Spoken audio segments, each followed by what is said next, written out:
दोस्तों, आज हम सुनने वाले हैं एक बहुत ही सुंदर और प्रेरणादायक कहानी, मेहनत की मिठास, पत्थर पर उगता कमल। इस कहानी में आपको मिलेगा माधव, एक छोटा सा लड़का जो डर के कारण कोई काम शुरू नहीं कर पाता था। धर्मदास उनके पिता उन्हें सिखाते हैं कि मेहनत और धैर्य से कोई भी काम आसान हो सकता है। और सबसे खास यह कहानी दिखाती है कि हर दिन थोड़ा थोड़ा प्रयास करना हमारी सबसे बड़ी ताकत बन सकती है। तो ध्यान से देखो, क्योंकि यह कहानी सिर्फ बच्चों के लिए ही नहीं बल्कि बड़ों के लिए भी बहुत कुछ सिखाती है। क्या आप तैयार हो सीखने और मजे करने के लिए? चलिए शुरू करते हैं। एक बहुत ही खूबसूरत झील के किनारे एक छोटा सा गांव था।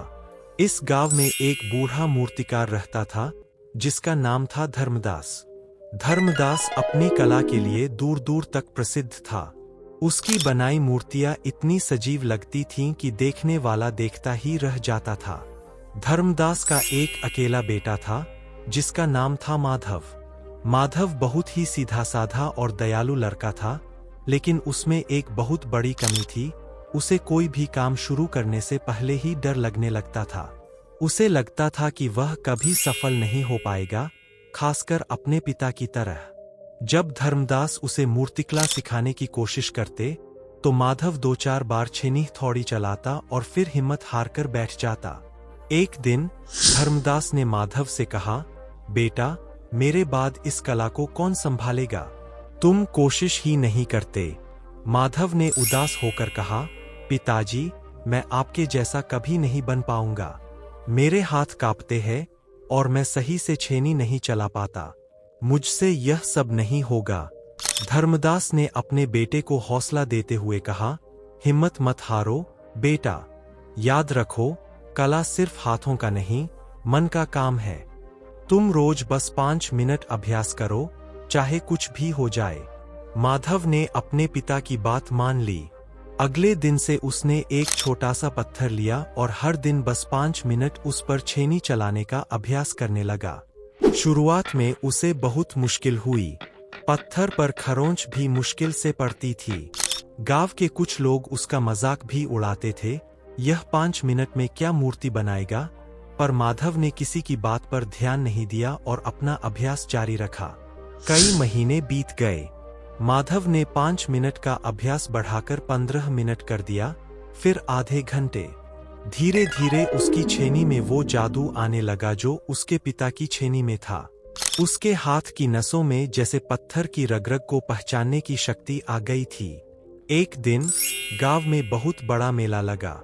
धर्मदास ने माधव से कहा, आज तुम भी अपनी एक मूर्ति बनाओ। माधव ने इस बार बिना किसी डर के एक बड़ा सा पत्थर उठाया। उसने छेनी और हथौड़ी पकड़ी और आंखें बंद करके अपने काम में लग गया। जब उसने आंखें खोलीं तो सब हैरान रह गए।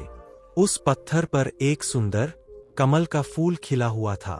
कमल की पंखुड़ियां इतनी बारीकी से गरी गई थीं कि लग रहा था जैसे अभी हवा के झोंके से हिल उठेंगी। उस मूर्ति को देखकर सभी दंग रह गए। धर्मदास ने गर्व से अपने बेटे की पीठ थपथपाई और कहा, देखा बेटा, यह कमल तुम्हारे डर पर तुम्हारी मेहनत की जीत है। माधव ने मुस्कुराते हुए जवाब दिया, पिताजी, यह कमल पत्थर पर नहीं बल्कि मेरे अभ्यास पर उगा है। तो दोस्तों, देखो कैसे माधव ने अपने डर को मात दी और मेहनत के दम पर पत्थर पर कमल उगाया। इस कहानी से हमें यह सीख मिलती है कि सफलता रातों रात नहीं मिलती, बल्कि हर दिन का थोड़ा सा प्रयास हमारी मंजिल तक जरूर पहुंचाता है। याद रखो, अभ्यास और धैर्य ही सबसे बड़ी ताकत है। आपको ये कहानी कैसी लगी? कमेंट्स में बताइए। लाइक करें, सब्सक्राइब करें और अपने दोस्तों को शेयर करें। धन्यवाद।